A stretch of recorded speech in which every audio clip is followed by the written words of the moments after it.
depuis Crézé qui ont créé des querelles et des disputes entre le bien-aimé. Mais ces derniers puits qu'on appellerait Rehoboth, où l'épouse s'est réunie, l'Éternel nous a mis au large.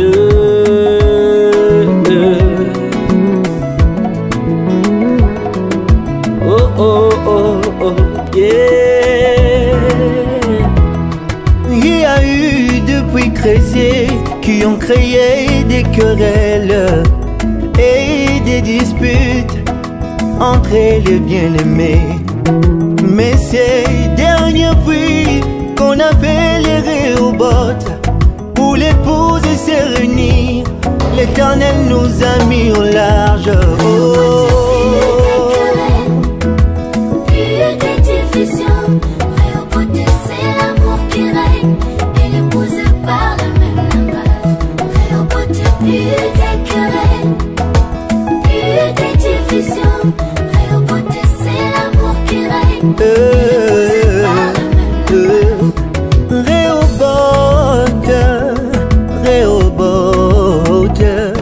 À Rehoboth, j'ai bien trouvé ma place, communion avec les bien-aimés.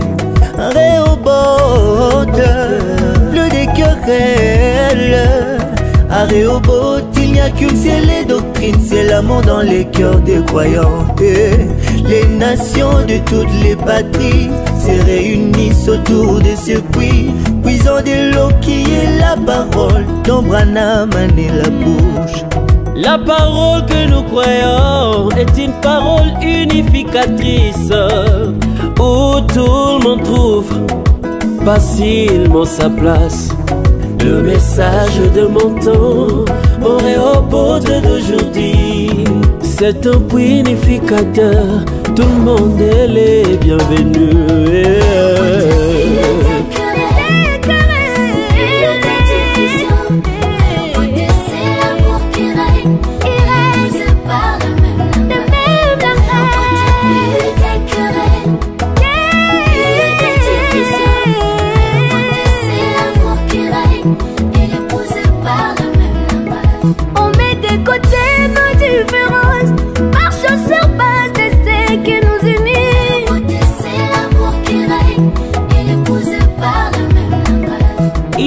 Sur base de la parole, chacun doit étancher sa soif de voir Christ. Je communie avec quelqu'un qui n'est pas de mon église. L'amour brûle dans mon cœur. C'est l'amour qui règne. Rehoboth, Rehoboth.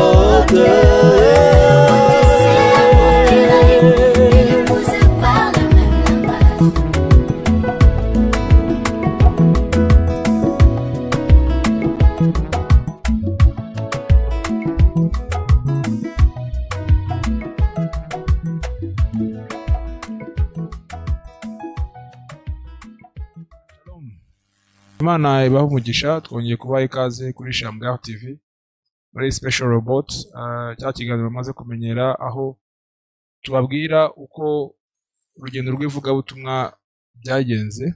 Turi ku munsi wa gatatu, uko twatangiye tariki ya mbere, ubu ngubu tumaze kubikora inshuro 3. Munsi twaje kugira ngo tubagezeho uko byagenze, ndetse kumwe na bene data kugira ngo badusangize experience ndetse nuko byagenze. Sinago ni yenyine, ndi kumwe na bene data, kumwe na frère Amen na frère Charles. Imana iguhe umugisha. Umeze neza?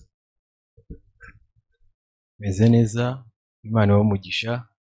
Nkaba nishimiye kubana namwe tuganira ku rugendo rw'ivugabutumwa tumazemo iminsi. Meze neza, ndashima Imana. Reka ducunguze uburyo umwete. Mu bihe byashize twari kumwe na bene data batubwiye uko byagenze. Uyu munsi turi kumwe namwe. First of all, bimeze bite kuvuga ubutumwa? Sinzi nimba warabikozeho mbere, wabonye bimeze bite, experience wakuyemo niyi? Murakoze. Ikintu cya mbere navuga muri no ni experience ya mbere nari ngize mu buzima. Ntago nari narigeze nanabitekereza ko nshobora kuzaba n'umuntu ushobora guhagarara mu muhanda nkagenda ndi kuvuga ubutumwa bwiza bwa Yesu Kristo. Njya ntekereza njya nibuka ko nige nabitekerezaga najyaga mbona ari ibintu by'abasazi cyangwa se by'abantu bavangiwe atari ko bikwiriye. Ariko uko umuntu amenya Imana nuko arushaho gusoma ijambo ry'Imana agenda abona ko uburyo bumwe bwiza bwo gutuma abantu ubutumwa bwiza bubageraho, ubutumwa bwiza nta bundi ni ukubabwira Yesu Kristo, ari uko uva aho uri ukagenda ukabasanga aho bari ukababwira uwo Yesu icyo yakoze n'umurimo we mu buzima bwacu. Ni ibintu rero nakiriye neza ndetse nagize experience nziza, narabikunze, ndetse uko turi kugenda tumaramo iminsi ndi kugenda ndushaho kungukirwa no kubikora. Kugeza none aha nicyo kintu wamaze gukuramo, wamaze kubona ni iyihe nyungu navuga yihariye wakuye mu ivugabutumwa? umaze ko ntabwo ujya usiba, umunsi wa mbere wari uhari, wa kabiri, wa gatatu. Ni iki cyihariye wakuyemo muri iryo vugabutumwa wavuga ngo iki cyo cyaramfashije, cyaranyubatse mu buryo bwihariye? Yego, urakoze. Ikintu cya mbere navuga namaze gukuramo ni uko mu gihe tuba turi kuganira n'abantu turi gukora ivugabutumwa, uko buriya urushaho kubivuga nuko urushaho guhamiriza Yesu, niko nawe urushaho kumwumva ndetse no kurushaho kumva koko ibyo bintu uvuga birushaho kugira ubuzima muri wowe. Ni ukuvuga ngo buriya iyo ubyumva ubwirizwa buri gihe, wowe utaragera igihe cyo kugenda ngo nawe ubashe kubihamiriza, hari ikintu kiba kibura. Hari ikintu cyuzura neza iyo nawe ubashije kuvuga uwo Yesu, umuvuga noneho out of your experience, utamuvuga waramubwiwe, ahubwo noneho ugatangira kumuhamiriza nawe ari wowe birimo. Kandi buriya ni nabwo bigira imbaraga. Buriya ikintu uvuze ukivuga kiguturutseho cyangwa se utanga ingero zifatika zawe, buriya cyumvikana neza kuruta uko waba ubivuga ubikura ahandi ku ruhande. Iyo ni ikintu cyiza cya mbere nakuyemo, yuko nanjye ubwanjye nungukiwemo nabyo, nuko narushijeho kumva Yesu no kurushaho kumwumva koko mu buzima bwanjye mu buryo bwihariye, kugira na experience nawe mu buryo bwihariye. Ikindi byantinyuye kuvuga ubutumwa bwiza. Ntago numvaga ko ubutumwa bwiza ari ubw'abapasiteri cyangwa se kuvugira Yesu Kristo ari iby'abapasiteri atari iby'umuntu. Ariko aho natangiriwe namenye ko buri muntu wese wakiriye Yesu Kristo, buri muntu wese wamenye Yesu Kristo ategetswe guhaguruka akava ahari akagenda akamamaza uwo Yesu Kristo yamenye, akamuvuga. Icyo ni icya kabiri. Urakoze cyane. Urakoze cyane mwene data Risika Richard, experience nziza udusangije, ndetse n'abene atarimo baradukurikira bagerageze barebe uko bimeze, bagerageze barebe uko bimeze kujya gukora ivugabutumwa hanze nk'ukuntu babivuze, ari wowe usanga abantu aho bari. Frere Armel, we umunsi wa mbere akeka warakoze n'ikiganiro, ni ikintu wakozeho. Noneho ndashaka kukubaza se, noneho iyi nshuro ubwo ivugabutumwa ryakorerwaga hano mu gice cya Gikondo, iriya quartier sindukibuka izina ryayo, ni iyihe mbogamizi noneho wahuye nayo, cyangwa se ni ikihe kintu wahuye nacyo cyihariye utahuye nacyo bwa mbere igihe byakorwaga? Imbogamizi nahuye nayo, challenge cyangwa se ikintu kidasanzwe? imbogamizi nahuye nayo ariko yari ihari, ariko uko bitewe n'uko ku nshuro ya mbere hari umusaruro wabonetse, iyo mbogamizi nahuye nayo ntago yagombaga kumpagarika, kuko nabonye ko kuvuga ubutumwa, kugenda ugasanga abantu hanze ukababwira Yesu, ukabahamiriza Yesu ukuntu ari mwiza, ukabahamiriza uburyo akora, uko namenye ko ari ubushake butunganye bw'Imana. Vuga ngo imbogamizi, nubwo yaba hari imbogamizi tujya duhura nazo, ushaka kwegera umuntu akaba adashaka no kuguha umwanya, akaba adashaka no kukumva, ariko iyo ngiyo ntabwo kuri njye navuga ko yaba imbogamizi, kuko mba nzi ko ibyo ndimo ari ubushake butunganye bw'Imana, ngomba gukomeza n'ubundi akomeza uwo murimo. Se Frere Armel, inshuro 3 umaze kubikora, hari umusaruro byagaragaje? Hari icyo bimaze? cyangwa se ntacyo bimaze n'ubundi n'abatabikora ntacyo bahombye mu buryo bwihariye n'iki ibyo bintu bimaze n'iki kintu wabonye we nka Armel bimaze n'iki byakoze?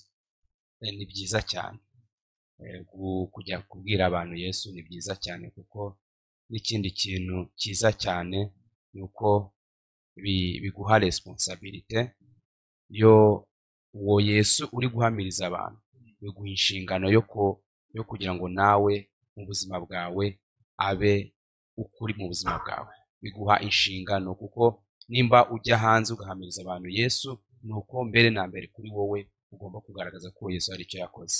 Icyo kintu cyiza nakunze ni uko iyo ugiye hanze ugiye guhamiriza Yesu Kristo, niyo experience nabonye nuko biguha nawe inshingano yo kugira ngo Yesu ubahamiriza agaragare mu buzima bwawe.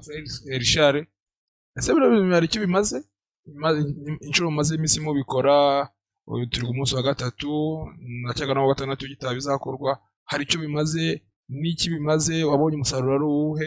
Niye komantere wakora kubyerekeye n'inivuga ubutumwa rimaze iminsi ririmo rirakorwa no barikora nawe urimo? Murakoze, bifite akamaro kanini cyane maze kubonamo. Ndabivuga muri buno buryo.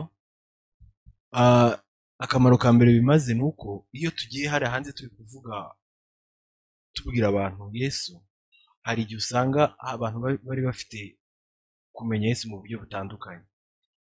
Ikintu cya mbere bimaze biduha kuganira n'abantu tukagira umurongo umwe, tumenya aho ukuri kw'ijambo ry'Imana n'ukuri k'umugabo tuba turi kubahamiriza.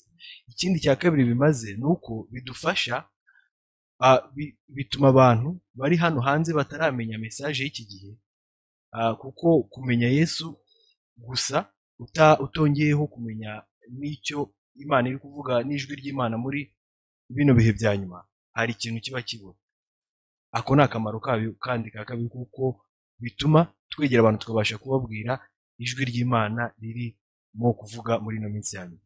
Ikindi natwe kuba Kristo tuba turi kubikora bitumarira, nuko iyo buriya wasohotse ukajya kuvuga ubutumwa bwiza abantu bakakubona hanze, biguha indi nshingano y'uko niba umuntu yarakubonye uri kuvuga ubutumwa bwiza, ko nawe noneho ugiye kurushaho kubaho muri ya shusho abantu bakubonyeho uri hanze ariyo ugomba kugumamo. Kuko niba umuntu yarakubonye uri kuvuga ubutumwa, biraguha itegeko ry'uko ugomba guhora muri iyo shusho, utagomba kugira ahandi hantu ubarizwa, ugomba guhora ubarizwa muri iyo shusho umuntu yakubonye mu gihe yakubonaga urimo kuvuga ubutumwa bwiza. Niyo shusho bihita biguha ugumana, uhora witwaje.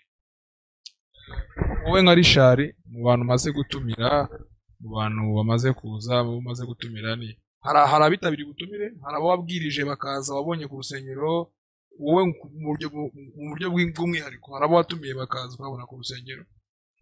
Yego, duhura n'abantu benshi iyo turimo ivugabutumwa, ariko umubare munini ni uwo batajya baboneka bitewe n'uko duhura nabo bari bafite nk'izindi gahunda. Ariko iyo mumaze kuganira bakumva ibintu uri kubabwira ari byiza, bose ikintu bajya bahurizaho ni uko bakwemerera kuzakubera abashyitsi mu gihe runaka bazaba babiteguye. Wamara ukabaka kontakite mukazapanga igihe bazaba bafite umwanya babiteguye, bakazaba bakubera abashyitsi. Ubu ngubu tuvugana hari nk'abo twemeranyije, ariko bazaza kuwa 3, bavuze ko umwanya wabo bawubona ari kuwa 3 ari mu mibyizi. Nk'abo ngabo ndabategereje ko bazaza guterana kuwa 3.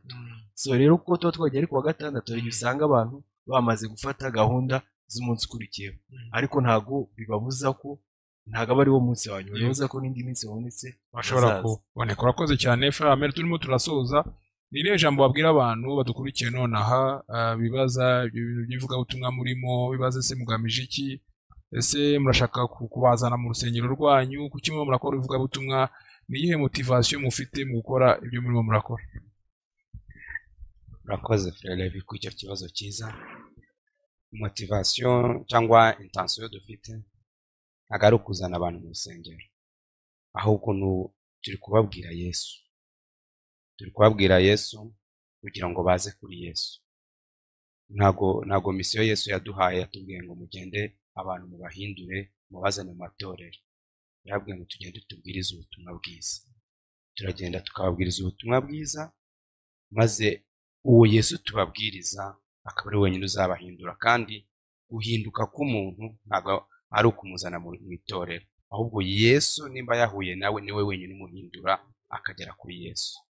Abo bantu ntabwo tubazana tubajya hano hanze kubwiriza, tujya kuvuga ubutumwa kugira ngo tubabwire ngo baze mu itorero, ahubwo tubabwira ngo baze kuri Yesu, kuko Yesu niwe tuba twagiye kubereka, tubapresenta Yesu, ni nawe bagomba kuza kureba. Murakoze cyane mwenda Tahmel, murakoze na mwenda Richard. Gahunda irakomeje, ndakeka kuwa gatandatu iyo gahunda saa 10 n'ubundi irahari, bahurira hano Gikondo ku bagize akajya gukora ivugabutumwa. Iyo gahunda irahari, namwe turabararikiye, ufite umwanya yazaza kwifatanya na bene data, mwumvishe mwenda Tahmel. Ntabwo bagamije kubajyana mu rusengero runaka, bagamije kubazana muri Yesu. Mwumvishe na mwenda Richard ko usibye no kuba agira amahirwe yo kubwira abantu icyo Imana yakoze muri kino gihe, ariko wowe nka Richard hari ibintu byinshi ndetse bimwongera. Namwe mwese turabararikiye kuza kwitabira gahunda, kuza kujya kora ivugabutumwa, ndetse tunabutsa ko tariki 27 kugeza kuri 30 z'uku kwezi kwa karindwi hari ibiterane navuga mpuzamahanga bya Rehoboth, aho insanganyamatsiko y'uno mwaka izaba ari igihe ugomba gukuraho inzitizi zose. Turabararikiye muzaze mubikurikire. Ku bazaba batari mu Rwanda, mushobora nanone kubireba direct kuri live TV, kuri Shamgar TV. Ku bazaba bari mu Rwanda ashobora kureba live kuri Shamgar TV, mukagenda binyuraho uko bigenda umunsi ku wundi. Mwese turabararikiye, Imana ibahumugishe. Bene data murakoze kuba mwitabiriye ubutumire kandi kuba mwatubwiye ukuntu ivugabutumwa ryagenze. Naho kuwa gatandatu abazabasha kuza, aho muri mwese amahoro y'Imana akomeza bane namwe. Shalom, Imana ibahumugisha.